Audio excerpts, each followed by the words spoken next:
Okay, so we're back again learning the Holy Alshich here in Tzfat with the Alshich Academy. And this week's Parsha Vayetze. And we're going to learn all about Yaakov Avinu's eventful journey, all of the events that happened and the miracles that transpired on this journey from Eretz Yisrael to Chutz La'aretz, and all of the events that went there. And we're going to go through the Psukim, lots of interesting interpretations and questions. Bezrat Hashem Naseh V'Natzliach. So the pasuk starts, Vayetze Yaakov mi Beersheva. Yaakov departed Beersheva, Vayelech Haran, and he went to Haran. And the questions obviously begin when we also learn the Psukim of last week's Parsha, which Rabbi Moshe will introduce soon, where we see already a long description of Yaakov Avinu's departure and journey and the destination. So this introductory pasuk seems to be superfluous at best. So it says Rabbi Moshe, Ra'ui lasim lev sechel v'havin, we should pay attention and focus our mind to the psukim. V'ha'ir k'tzat me'ha'arot haruyot na'ir halhema. We have to ask these following questions and observations. Echad, the first question, Kesher Amro Vayetze Yaakov Elechet Esav Ishmael. So if we go back to previous parasha, the last thing it mentions is, the last pasuk is, and Esav went to Yishmael and married Yishmael's daughter Mochlat, and that was his new wife. Al Nashab, in addition to his previous wives who were Chiti, he now took a Yishmaelite wife. So the question is, why was that inserted right in the middle of this whole discussion, which begins with Yaakov Avinu's departure, and then suddenly there's an insert of a seemingly unnecessary or unrelated thing at all. Suddenly in the middle of talking about Yaakov as the character, we throw in Esav's individual story of getting married to this new woman. Kizulat Masher Katav Rashi. Even though Rashi does suggest an explanation, so right, what does Rashi say? That it's talking about Esav because it says that Esav saw that Yaakov was blessed by his father and he was told to marry a non-Canaanite woman. So Esav therefore went and married Ishmael's daughter. So Rashi is explaining how that is relevant to the current and why chronologically it belongs here. But the question is, Rav Moshe is saying, is that it can't only be a chronological connection, meaning that I have to start talking about Esav because at the same time, due to the same events that led to Yaakov's departure, Esav also went and got married to a new woman, because that would mean that there's actually a break in the middle of the narrative, and the only reason it's there is because of Esav, and really the narrative is all about Yaakov already. So why are we breaking the narrative? So Rav Moshe says we have to realize that this is also relevant to the Yaakov Avinu story. And we'll see soon how Esav's newfound zivug, or woman, has anything to do with Yaakov in his specific journey. Number two, the question is, Kalichat Yaakov, Padena Aram, Ne'emar Zeh Shalosh Regalim. Yaakov Avinu's departure towards Padan Aram in Haran, where he went to get Haran to marry to meet Abraham's family, is mentioned three separate times in the pasuk. It says first of all, Vayishlach Yitzchak et Yaakov. Yitzchak sent Yaakov, Vayelech Padan Aram, and he went to Padan Aram. So we seem to have already been notified where Yaakov Avinu is heading. So why does we need to then have another two times? Where is it mentioned again? This is also in last week's parasha. Vayishma Yaakov el aviv ve'imo. Yaakov listened and heeded his father's and mother's advice and command. Vayelech Padan Aram. He went to Padan Aram. So here we see again a relation of this story happening. But then this parasha starts off again. Vayetze Yaakov mi Beersheva vayelech Harana. So we seem to be mentioning Yaakov's journey excessively, and obviously we know, learning Alshech, that nothing is just mentioning things again. There's always another angle being hinted to, being mentioned, being discussed, So obviously when there's three mentions of the same thing, we must not be fooled into thinking that it's just embellishments and repetitions. Number 3, Ba'amron Lamala, the pasuk says, Vayar Esav ki berach Yitzchak et Yaakov. And then, this is in pasuk Vav, and then it skips the pasuk, and then the pasuk continues, after Esav saw his father blessing Yaakov, and he told him to go to Padan Aram. Then, skipping a pasuk, the pasuk continues then saying, Vayar Esav, Esav observed another thing. What did he observe? Kiraot b'not Canaan, that the women of Canaan are unfavorable in his father's eyes, and therefore the pasuk continues to say that he went on to marry Ishmael's daughter. But the question is, why does the pasuk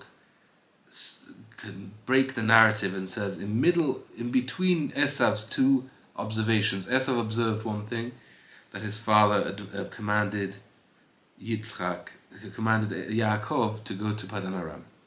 That was the first thing he saw. Then the pasuk breaks the Esav observation of the events, and it goes back to discussing Yaakov. It says, Vayishma Yaakov alaviv alimo. We're going back to discussing what Yaakov's doing. He heeded his father's command, and he went to Padan Aram.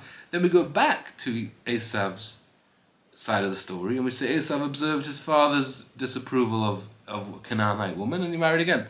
So why are we going backwards and forwards? Like, there's one thing, the previous question of why we mention Esav, that's one question. But then if you do mention Esav, we should probably keep it together in one cohesive chain of events of Esav's observation of what was going on.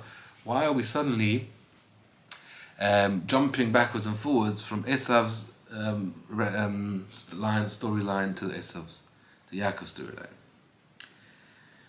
Velo yitachen lomar, it wouldn't be right to say shebichlal ma shera Esav hu sheshama Yaakov el aviv.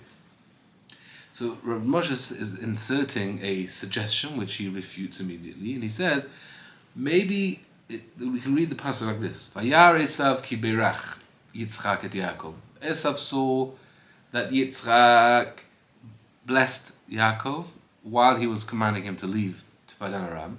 And then the next pasuk says, and Yaakov heeded his father's command, meaning Esav saw that as well. That's part of Esav's observation. He saw that his father blessed him and commanded him to go, and he saw that Yaakov heeded that suggestion, and he actually carried it out. So that says Rabbi Moshe, that would be right if it didn't say again, Vayar Esav kirot panan, because if you're talking about a bunch of things that Esav observed, then you would just say, and he also saw V'chiraot Canaan. If you add another thing, he doesn't have to say again Vayar, because it's all just following the same original discussion. V'od ki ech ra'a shevelech Padan Aram v'achar kach kiraot b'not Canaan v'nafochu. So another reason Rav Moshe is telling us why we can't say that Esav is observing Yaakov heeding his father's command and going to Padan Aram, because that would mean that he actually saw him heeding and actually arriving to Padan Aram. And that was obviously a journey which he eventually got to, especially as we know, Rav Moshe will mention it soon, that he actually hid in the shul, in the Bet Shem Ve'ever for 14 years. So him actually arriving to Padan Aram was way later. So then he wouldn't be able to observe him arriving in Padan Aram and then go and say that he saw his father's disapproval of Canaanite woman. So obviously Rav Moshe is saying that has to be that we actually are breaking the narrative, going from Esav's observation back to Yaakov's heeding the command of his father, only then going back to another observation of Esav, and we have to then know what these two observations are. Okay? ועוד, במה שדיברה לו אמו שעשו מבקש להורגו, לא ייתכן ששמע עשו שאין ספק כי בסתר דיברה. So, another question he asks is that you can't say that Esav saw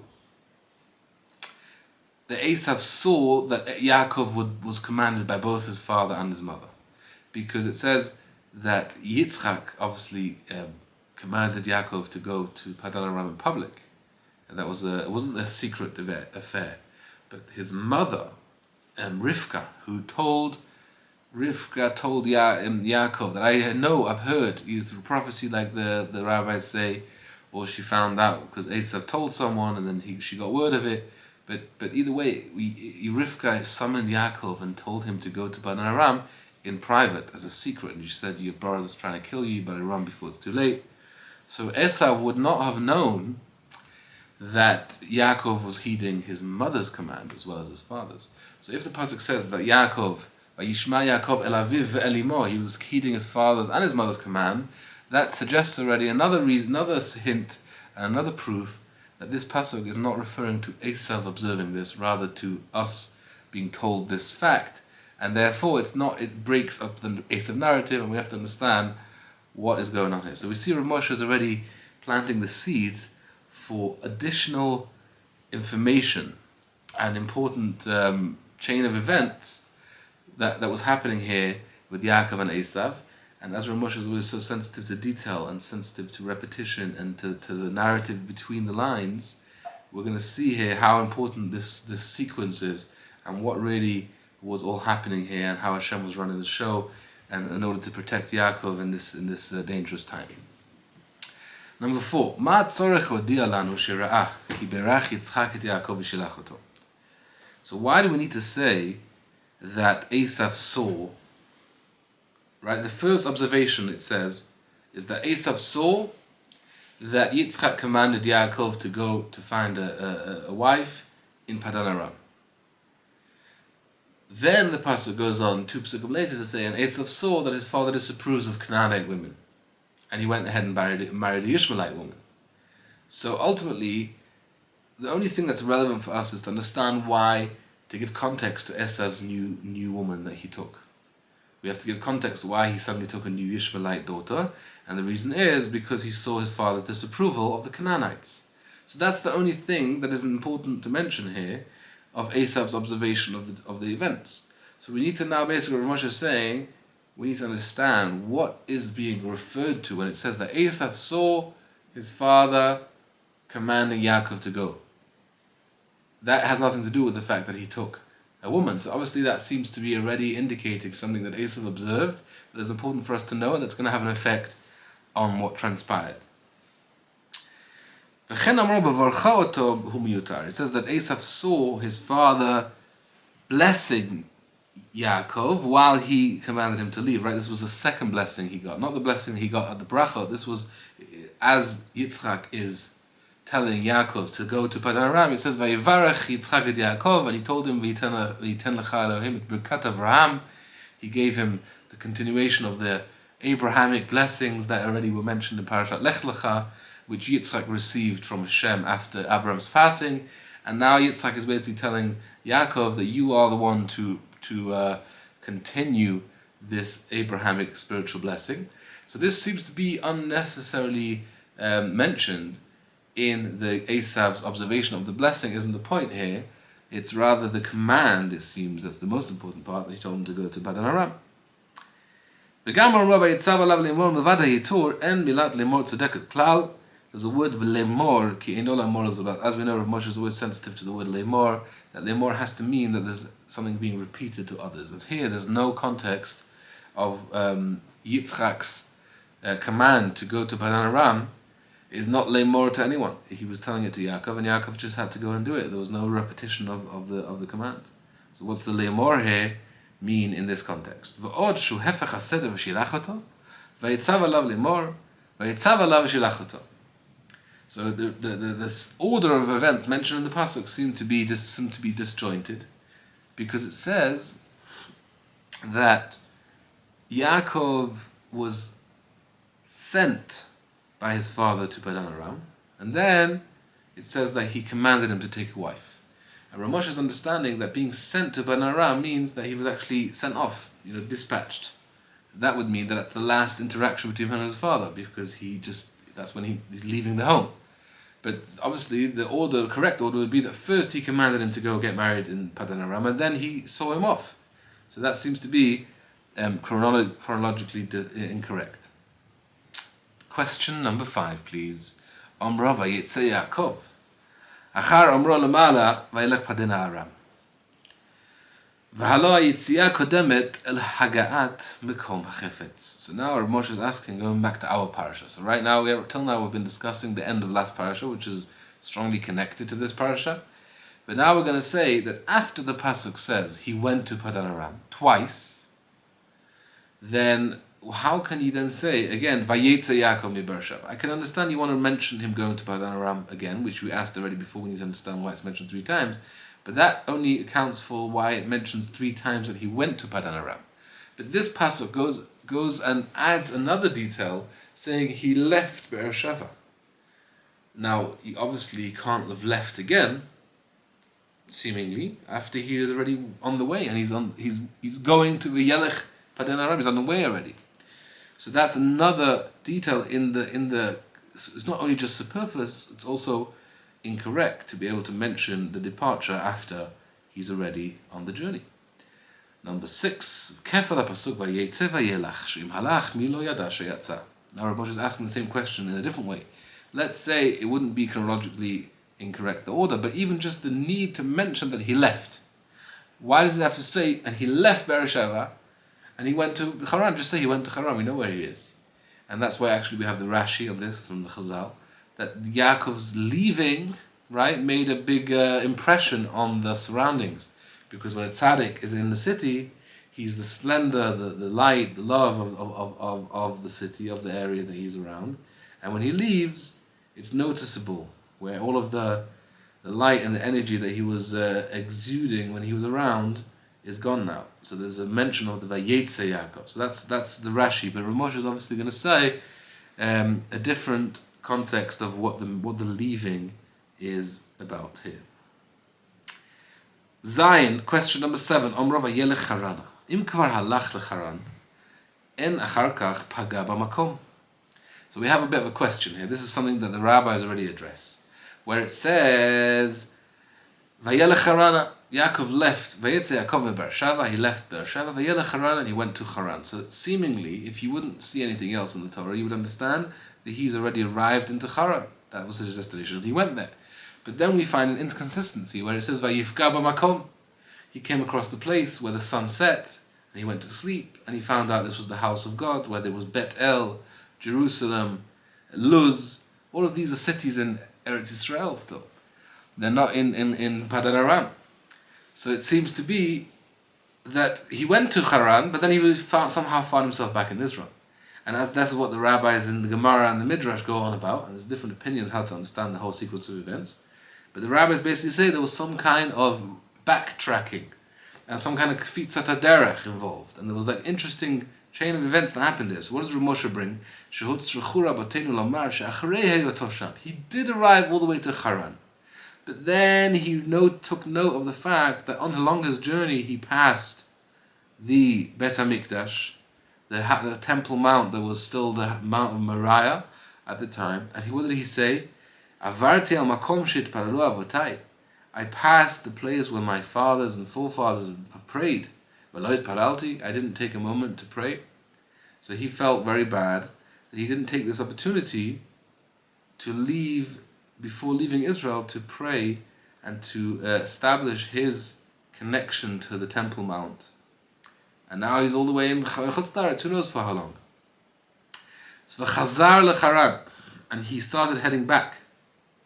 V'az vayifga, Rashi explains that the whole story that happened, that on the way back Hashem saw that he was putting an effort in to go back, so Hashem moved Hara Maria towards him, and then he had the whole dream with the ladder.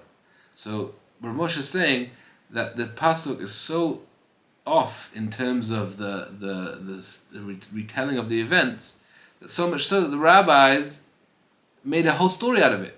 That there was a kfitza derech and coming back and everything moved around. And Rabbi Moshe is saying that obviously indicates that there was something so off here, something so glaringly needing to be explained, that the rabbis then introduced this whole story. Whereas Moshe is saying, what about a pshat? Let me tell you a pshat level understanding of the sequence of events in the Psukim. Number 8, Amro vayifga b'makom. What does it mean that he met the place? If you could, we just want to say that the mountain met him, that suddenly the mountain moved towards where he was. You could have told me this, the pasuk, but bilti amra lashon pgia. He doesn't have to say the word pgia. Pgia is an interesting word. Ki ralo rabim kaftu la'aretz. The Midrash brings a host of, precisely 4 actually, people that are documented to have had kfitzat haderech when they reached their destination way faster than naturally possible. Rabbi Moshe is actually going to go into it soon. The different versions of kfitzat haderech that they all experience. Very interesting. But here the pasuk he brings here, Ashta Eretz Betzamta. He brings a pasuk in Tehillim that describes kfitzat haderech in different ways than vayifga b'makom, that he happened upon the place. So obviously Rabbi Moshe is going to tell us that it seems to be hinting towards what type of kfitzat haderech was at play here when it says vayifga. And he also adds that we know that Yaakov Avinu established the prayer of Arvit, of the nighttime. Where do we know this from? Because it says vayifga b'makom. The rabbis say, en pigia elat tefillah. Pigia means prayer, and it means like happening upon God and beseeching Him. So now, Rabbi Moshe is saying, you see as well, again, from the rabbis, that because they find a strange word at play, they interpret it to mean hinting to another dimension of what was happening here. So again, we see that the pshat of vayifga is alluding to something more than just the chain of events, because it's a strange word. V'l'Rashi zal shenetak har Moriah balekan yoter hara ra'ui atek luz v'yelech lahar Moriah. So here's asking a very interesting question. Yaakov Avinu went to Haran. He regretted not praying, so he started walking back. He got halfway back, and Hashem said, I see you're serious about this. So Hashem moved Har Moriah to where he was. So Rashi asks, so Rav Moshe is asking on this medrash that Rashi brings, why can't you do the opposite? Move where he's standing to Har Moriah. Why should Har Moriah, the holy mountain, have to move if there could be an equally helpful solution by moving his location to Har Moriah? It shouldn't be that the greater one is subservient to the lesser one. Well, you're suggesting that the Har is more senior than high, more elevated. It's Har, it's Beit HaMikdash, Temple Mount. Temple Mount. Person? No, not the person, but the earth he was standing on could have moved. We have earth moving, right? The geological matter. So instead of moving the whole mountain to him, they could have moved his tile of soil. Okay, good. Like the magical carpet would be a magical soil bed. Number 9. Ma inyan hodiya Elohim otanu ki ba hashemesh v'shelakach ma'avnei hamakom v'sheshacha b'makom hahu. The Midrash again here talks a lot about this details of Yaakov Avinu's sleep in this night, where the sun went down. And the Midrash says the sun went down early. He took stones. So the Midrash says it was the stones of the Akedah. The Midrash says that he took 12 stones and they became one.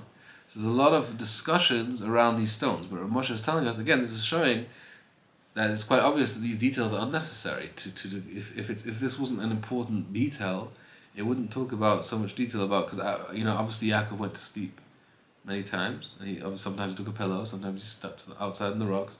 We don't go into such detail about things unless they have significant messages and an important part of the narrative.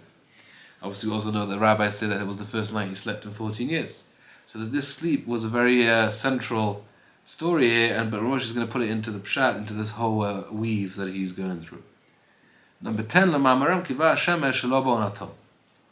it says that in order for Yaakov to have the zchut of sleeping in this holy place, Hashem made the sun set before its time. Lama asa Hashem kacha? Why did Hashem need to do that?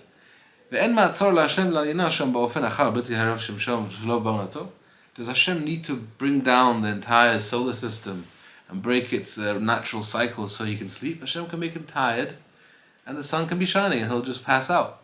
What's the purpose of actually doing this unnatural, miraculous thing at that time? Yud Aleph, 2 more questions. Ma inyan hachalom hazeh shel chalam? Havon avo al derech hayashor. So Rabbi Moshe say the dream that he went through with the angels going up and down the ladder seems to be very. All the midrashim talk about the different exiles he saw. He saw the angels of Chutz La'aretz. There's lots of different explanations of what these angels were. And Rabbi Moshe is trying, as I say, let's try and get to a more straightforward, without getting into lots of extra, deeper midrashim type of stuff. How does this dream fit into the general theme of what was happening? Number 12, Ma inyan malachei Elohim olim v'yordim. What does it mean that the angels went up and down? Does it mean that they went up and then down? Or does it mean they went up and down simultaneously? It seems to be there's different midrashim about that. Because otherwise, why are the angels going up before they go down? Usually angels come from heaven. So the fact that we mentioned going up first sparks a whole discussion of what is the unique situation of these angels. Okay, so that's the end of all the questions, and we're seeing already little sparks of where the discussion seems way more deeper than what's happening here. Yaakov isn't just going. There's a lot going on behind the scenes that Rabbi Moshe will kindly, in his great wisdom, unpack for us. So Rabbi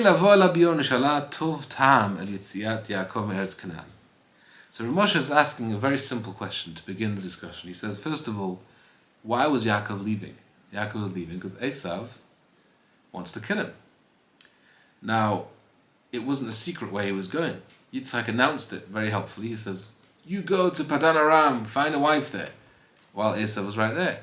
So that's not very much of a hiding place if Esav knows where you're going. B'idat Esav ki olech, if Esav knows where he's going to be, then there's no point. Ki alo yada Esav v'shama mipi Yitzchak aviv. As the pasuk itself relates, that Esav saw and heard his father bless Yaakov and command him at the time to go to Padan Aram. Why was his heart not full of fear that Esav is going to get so angry that he'll come after him? Whose heart? Yaakov. Yaakov, right. So he's fearful of Esav, so he goes somewhere, but he lets him know where he's going. Why is he not fearful that Esav will come after him with weapons and to kill him? So you could say, but that's not true, says Rabbi Moshe, that Yaakov was confident in his righteousness, that he was able to overcome the threat of Esav. Or another thing you could say, which isn't true, he knew that during his father's lifetime, he wouldn't kill him. Because that would actually be true, because the pasuk does relate Esav's thoughts. He says, "Vayomer Esav b'libo." Esav thought to himself, the days of mourning of my father will come, and I'll kill my brother. So there was the truth to that.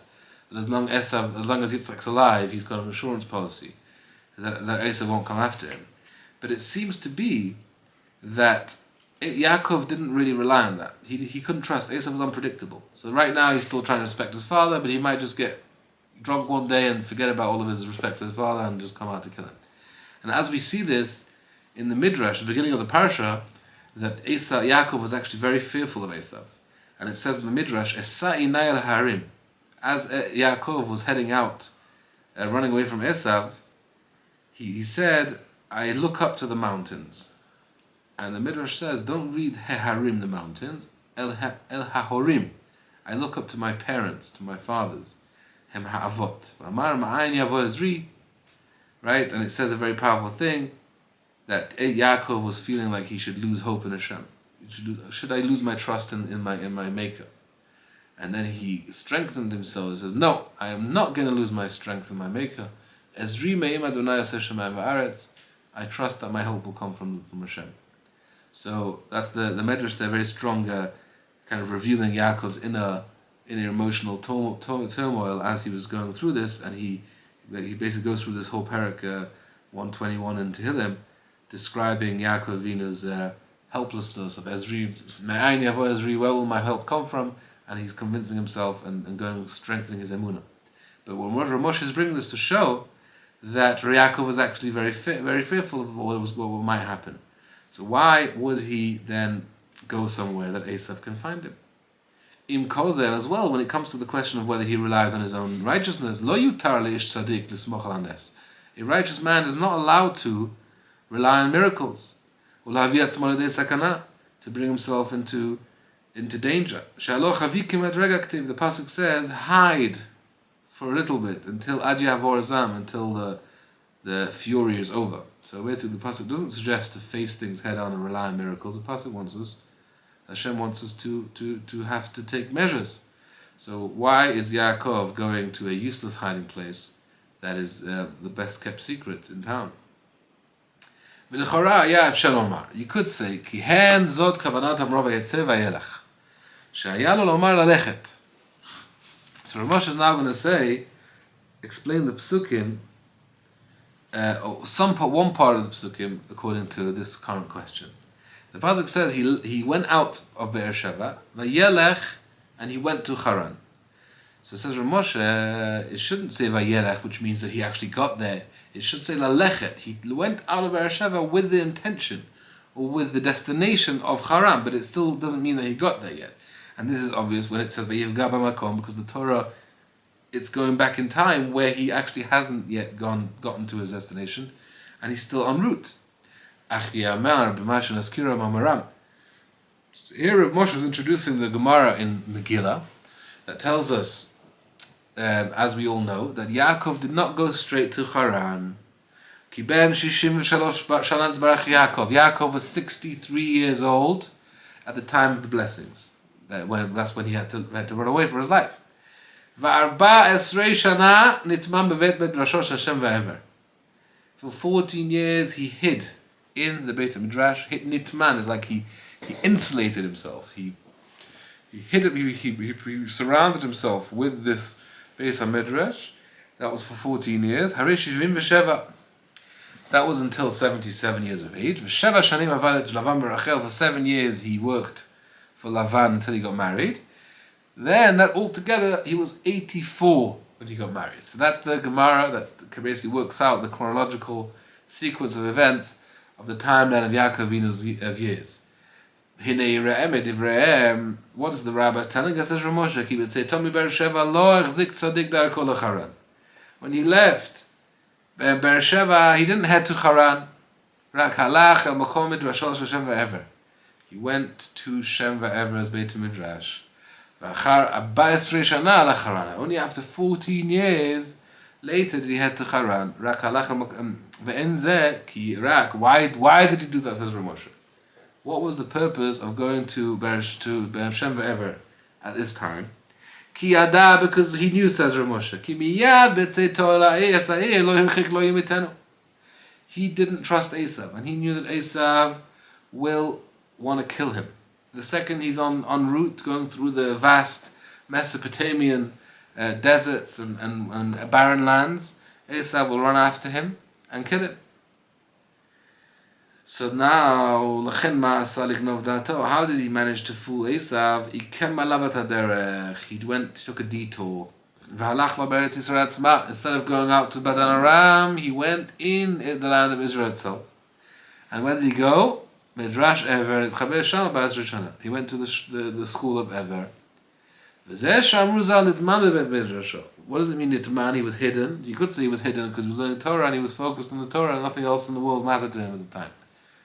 But what we're saying is also means that he was hidden from Esav's danger. He actually used it as a hiding spot. Ki tamun me'esav hayasham. V'achar came misham nasach harana. Asher lo yeda Esav asher ito asher yelech bo. Esav shouldn't know that he was on the way when he would be heading to Padan Aram. So because Esav in the beginning was looking for him, he didn't know where he was, and then he was hiding in the shul. But the second Esav now can't keep tabs on him, and he didn't know where he was. So Esav would never know when he's heading out finally to go and cause him any trouble on the way. It's actually interesting that lots of tzaddikim were hidden in caves before they became their final level of greatness. We have Moshe Rabbeinu as well. The Midrash says he was 10 years in prison in Yitro's cave or dungeon. It also talks about Avram Avinu, one of the 10 tests that he went through, according to the Pirkei Rabbi Elazar, Rashi brings, is that he was put in prison for many years, 10 years I think as well. And here we have Yaakov being hidden in the Beit HaMedrash, like hiding from threat.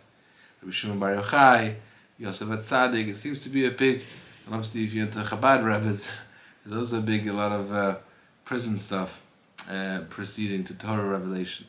So it seems to be like a very interesting idea, where, times of darkness in general, times of having to really, fear for your life, and have a certain level of limited movement, and fear of danger is what leads to greatness. So maybe now that we have all this in Tzfat, people going to miklats and staying in protected spaces, so B'ezras Hashem, that should help us reveal Torah like never before. But that was a side point. So then we continue Rav Moshe. So Rav Moshe is basically telling us that how did Yaakov deal with Esav's threat? He went to hide in shul. That was his bunker. There's two stories here. Why does it say Vayetze Yaakov mi Beersheva? Yaakov left Beersheva. But wait a minute. He didn't leave Beersheva to go to Haran. In between these two parts of the pasuk, Vayetze Yaakov mi Beersheva, and the second half of the pasuk Vayelech Harana, please insert a whole 14-year gap where he went out of Beersheva to an undisclosed location, and then when he was ready, when Esav wouldn't know that he's going, Vayelech Harana, he went to the next step of his journey. That is the Rav Moshe's beautiful explanation on this specific part of the pasuk. That's why it says Vayetze and Vayelech, and why he wasn't scared of Esav, even though Esav knew where he was heading, because he didn't know when he was heading there. Now, says Rav Moshe, however, let's take apart what was going on here. In order to explain all of the questions and observations that we made in the Psukim, we should take note of the following. The Torah is hinting to us. The Torah is trying to awaken our ears, says Rav Moshe. This is Rav Moshe's very powerful thing. He takes a pasuk. He doesn't want to take anything for granted. Rav Moshe is teaching us.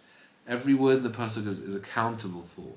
And if you don't understand why it says it, then you've got to know that it's a question. There's not just a question that's, obviously this is the way it says it, this is the way the pasuk. No, it's important. It's telling you something. Right? We see this in the Midrash all the time, and we've seen this all the time with Rabbi Moshe Alshich, that everything has an underlying message, an underlying between the lines. Read between the lines. Take the Torah's words seriously. Right? When it comes to the halachot of the Torah, every word, every vav, every separate, everything mentioned in the same pasuk is taken. We make hundreds of halachot and practical ramifications on every minute letter in the Torah. So when it comes to the story, says Rav Moshe, is the same thing. The Torah wants us to learn lots of messages, learn lots of nisim that Hashem did for the Avot. Right? Learning about the Avot's lives are really important. It's a whole Torah in itself. To learn the derech eretz, the nisim, the emunah that the Avot had. Okay? So this is what Rav Moshe is going to tell us. He's going to teach us a whole new layer of nisim that we don't know if reading the pasuk without learning Rav Moshe Alshich. We don't know how much Hashem is involved. And the truth is, I'm thinking now that it could be that it's kind of like maybe even Yaakov himself didn't know. We're going to see in a minute what Rav Moshe is pointing out to be miracles and to be how interventions from Hashem. It could be Yaakov Avinu himself didn't know. Pay attention at the time, because it's not the standard narrative. It comes from focusing on thinking back and being appreciative of the details when we learn the Torah and of our own lives. I'm trying to think now, like in our own lives as well. Like things seem simple, but if we focus and we look, we're introspective and we focus and try to thank Hashem for things, then we suddenly find patterns. We find things that we didn't realize really went our way, and it could have gone any other way. So B'ezras Hashem, we should merit to really focus in on our lives and find miracles. So let's see. Let's see what Rav Moshe is going to do here. Ki hu yitbarach Hashem, the blessed one, leman hitzil et tzaddik me'ra'ato. Hashem, in order to save Yaakov from the danger he was facing, me'aver pikchim upokeach ivrim. Hashem made the blind, or the clueless, or the things that people didn't notice, he made them notice, and things that Hashem didn't want people to notice, they didn't pay attention to. And this is the type of miracle that is a miracle that happens all the time. Like did the cop see, did the guy notice, did the wrong person see things at the wrong time? You know, that these things, like, it's up to Hashem at every moment in time to intimately be involved in people's minds and kind of help them see what they need to see and not notice what they don't need to notice in order to help the tzaddik or the Jew. So now Rabbi Moshe says, with this idea of knowing that Hashem was making sure everybody was seeing what they need to see and not seeing anything that will cause trouble, we're going to notice this whole theme fitting in with this whole story. The honor of the tzaddik is of great importance to Hashem. Because the tzaddik is the one who in his merit, the entire creation, the entire universe, the entire existence exists only based on the tzaddik's righteousness and connection to Hashem. The entire reality of existence was mentioned later on. Rav Moshe is going to talk about the trio of worlds, the trio of the physical, the world of the galaxies and the stars, and the world of angels are the three levels of existence that the early philosophers and Rishonim mentioned, and Yaakov Avinu was responsible single-handedly as the tzaddik of that time to ensure that these things continue to be created constantly and to receive shefa from Hashem. So because he is the engine room of the entire existence, he's the fire that's keeping it going, therefore Hashem pays extra attention to Yaakov's needs. The entire existence, the entire creation is given to the tzaddik based on his needs and his what Hashem needs to give him at this time. So Rav Moshe is going to introduce us a Masorah. Masorah is something the Baal Turim brings a lot, is whenever the Torah mentions a specific phrase or a specific word that isn't mentioned so commonly in the Torah, and we then see that there's a certain parallel between these places that is mentioned, and then the Baal Turim and sometimes others make explain why this phrase is mentioned in these specific places. So here we have the word ve'einei. The word ve'einei is mentioned 3 times in the entire Tanakh. The first one is ve'einei Leah rakot, when it talks about Leah, when Yaakov saw Rachel and Leah Leah's eyes were soft or were less attractive. And the rabbis explain this because she was crying a lot because of the Esav saga that she had to go through. Rav Moshe is going to mention it soon. The next pasuk says, "Ve'einei Yisrael kavdu." Yisrael's eyes, Yaakov's eyes, were heavy. They couldn't see properly. This was the end of his life. Ve'einei Rishaim tichlena. There's another pasuk in Eov that says, "The eyes of the wicked destroy them," or the eyes of the wicked get destroyed. So what does this mean that we have these 3 psukim seemingly connected through the common use of ve'einei? V'ha'inyan, says Rav Moshe, ki hinei oranu yitbarach godel hashgachato. Hashem wants to show us the great level of hashgacha, of divine intervention and providence that He has for the tzaddikim. V'som kol ma'yanav liyasher derech hatzaddik. Hashem uses all of His resources to ensure a smooth path and a smooth sailing for the tzaddik. To remove any stumbling blocks. Anything crooked should be straightened out.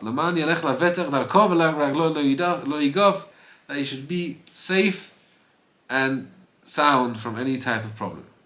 So now, we're going back to the reason Yaakov Avinu had to leave town. Which is what? That he had to run away from Esav.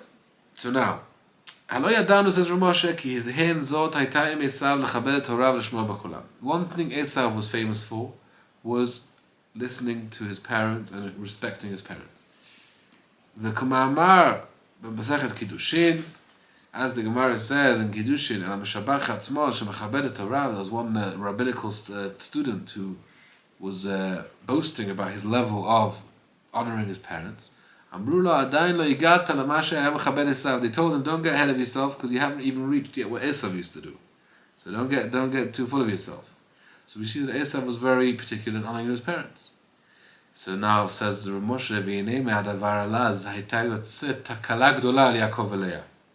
because Esav is so meticulous about honoring his parents and their wishes, this would have caused a great issue for Yaakov and Leah. Vuhu.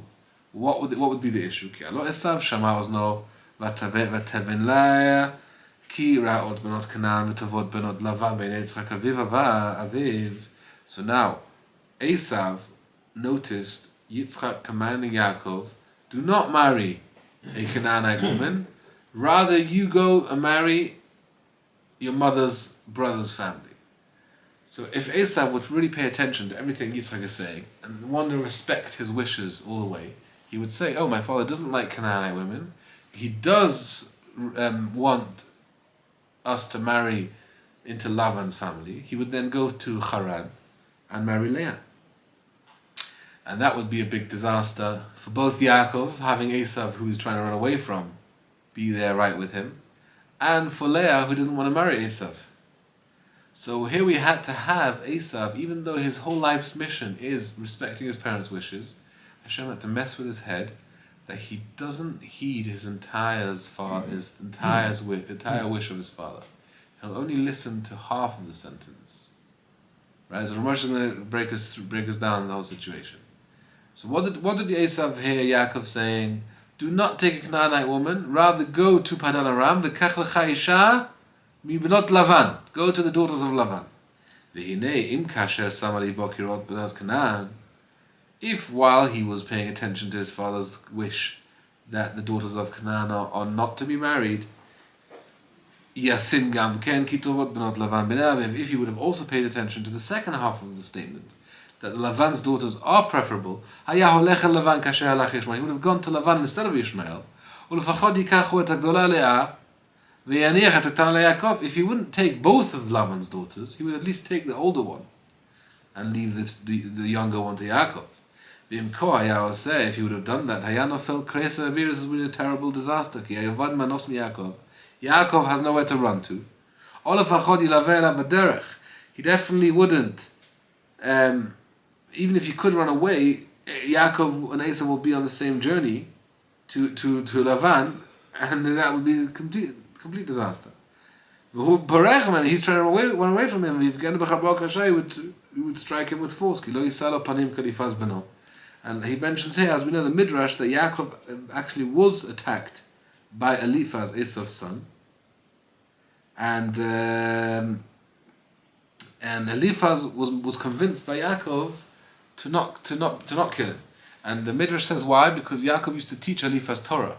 So he had this relationship with him, and he felt the certain gratitude.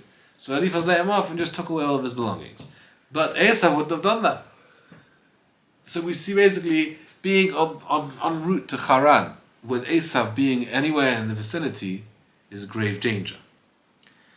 So now, v'gam le'Leah yimar lamod. Leah would also suffer immensely from this. Ki halo hasher haya elei Leah rakot. Why were Leah's eyes soft and tear-filled? Ki halo yamiliv kod bal tipol b'gor Esav. All she could cry for, all she would wish for, is not to fall as a wife to Esav. Pen mahoy marag darag darag v'ktanar kanan. Maybe they'll give the older to the older one and the younger to the younger one, as people were actually suggesting. That was the local street the folks' talk of what should happen in this case. What did Hashem do? Hashem gave Esav wishful denial of his father's wishes. Hashem made that Esav should only pay attention to the beginning of his father's command. Only on half.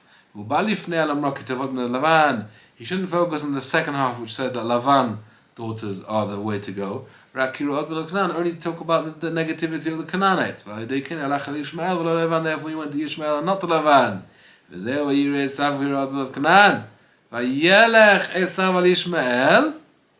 And therefore this follows on. This was the end of last Parsha. So now that Esav has gone to Ishmael, he's not planning to go to Lavan. because he didn't pay attention to that part of his father's statement. Now Vayetze Yaakov. Yaakov can leave, and he's not going to be on the same journey as him. And also Vayelech Harana. He can go to Haran, Shel Malei Kain.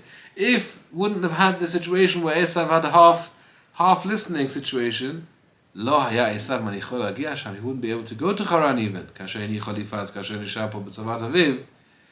And he wouldn't have done that if he would have met him on the way, and that he would have been in danger. So that's why the pasuk actually follows on from the story of Esav marrying a Ishmaelite, and that was actually what enabled Vayetze Yaakov. So we're saying this is explaining why this parasha starts off mentioning another time that Yaakov left town, because it's actually saying, as a follow-on from the previous parasha, how was he able to go to Haran? Why was that not the same place that Esav was going to?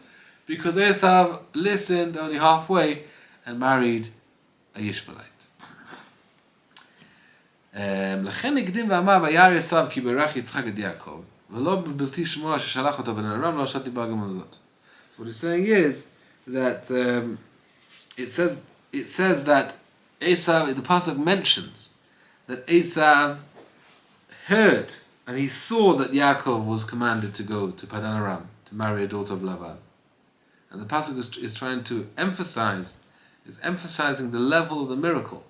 That the pasuk is telling you Esav was fully aware of his father's wishes, and this was a grave danger that Yaakov suddenly was in because of his tendency to respect his father. But still, even though he saw that, he only saw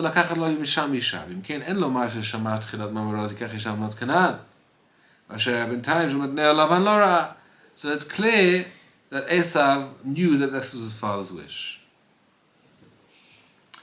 וגם הטענה השנית לומר שלא מיות עושר בהתאבק בנות לבן ציווה עליהם איננה. So you could say that Esav, he felt that Yaakov wasn't told specifically to go to Padan Aram, meaning his father didn't have any specific preference with Lavan's daughters. It was just a suggestion. It's like, okay, so not the Canaanites, so who do we have? Oh, for example, you can go to Padan Aram. So that could have been, that's how Esav did pay attention to his father's request and actually interpreted it in a way that allows him to go to Ishmael. But that's not true, says there was a miracle here, meaning Yitzchak's attention was clearly to go to Padan Aram specifically. כי הנה בכלל מה שראה עשיו הוא שילח אותו פדן ארם. כי דבק היה ציווי לקח בנות לבן על הברכה. Meaning the blessing that he gave him was specifically to go to Lavan's children. So that means that he was telling Yaakov not just as a suggestion, he was giving him his blessing to go marry Lavan's daughters. And that indicates that it's not just a suggestion, it's actually a strong command and insinuating his desire for that to be the case. And this just exacerbates the miracle of Esav not paying attention to that, even though all he was doing was respecting his father. That was his mission. וגם השלישית לומר אילה עיקר דבר היה ציווי לא תיקח בנות כנען. Maybe he was saying that there's nothing special about Lavan's daughters, but the blessing isn't only on Lavan, it's just in general, not to marry. His blessing is only in condition he doesn't marry a Canaanite, but not necessarily who he does marry. לא כן כי אם בכלל מה שראה עשיו הוא ויצב עליו לאמור לא תיקח. כי מה שציווה עליו לא תיקח לא היה עיקר עצמות הדבר.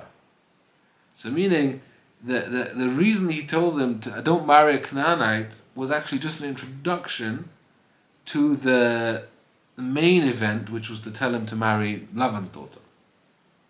So we're basically saying that Yaakov Avinu's main intention actually was that he should go to Padan Aram and to Haran to marry Lavan's daughter.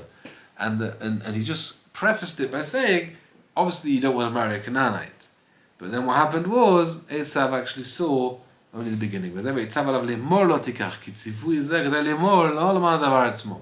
So meaning the pasuk says, now Rabbi Moshe is answering the question of why it says lemor. So meaning he's telling, with the way to understand it is, says Rabbi Moshe, that the following line, lo tikach isha, don't marry a Canaanite woman, is only in order to get to the next line. He's saying lemor. Why am I saying lo tikach isha not Canaan? because I want to tell you to go to Padan Aram. So okay, so that's why this is a great miracle that Esav did not pay attention to this part. Okay, why is that actually the case? What merit did Yaakov have specifically to enjoy this miracle of Esav not paying attention to all of his father's words? That's why the pasuk interjects with the event of Yaakov listening to his parents. Vayishma Yaakov el aviv elimo. Yaakov heeded his parents' advice, his parents' command, and that means that Yaakov is respecting his parents. So now Esav is going to be Hashem's going to make sure that Esav doesn't respect his parents in order to save Yaakov. Even obviously without the general righteousness of Yaakov, which we mentioned before, the entire worlds are resting on his righteousness. But there's also this specific event, Mitzvat Kibud Avayim, Vayishma Aviv Alimo, and he went to Padan Aram. They came through this specifically. Hashem did an amazing miracle. That Vayar Esav, what did Esav actually take out of what his father said? Only the fact Ki Ra'od Benot Canaan. Only the beginning of the pasuk. V'lo Ki Tavot Benot Lavan. This is answering quite a few of the questions before. That there was why this order of events in the end of last week's Parsha, that there's Vayar. He saw the entire command that Yitzchak told Yaakov. But because Yaakov, the next pasuk, listened to his parents, therefore Vayar, what did he actually listen to? What did he focus on from his father's speech? Only the first part of not marrying Canaanites, and which is followed on to the next pasuk. Vayelech Esav Yishmael. He went to Yishmael because that's the only thing that he took seriously in this command. And therefore, Vayetze Yaakov mi Beersheva, this week's Parsha begins that Yaakov was able to go to Beersheva because now Esav wasn't with him. Chazaku Baruch. We'll continue next time.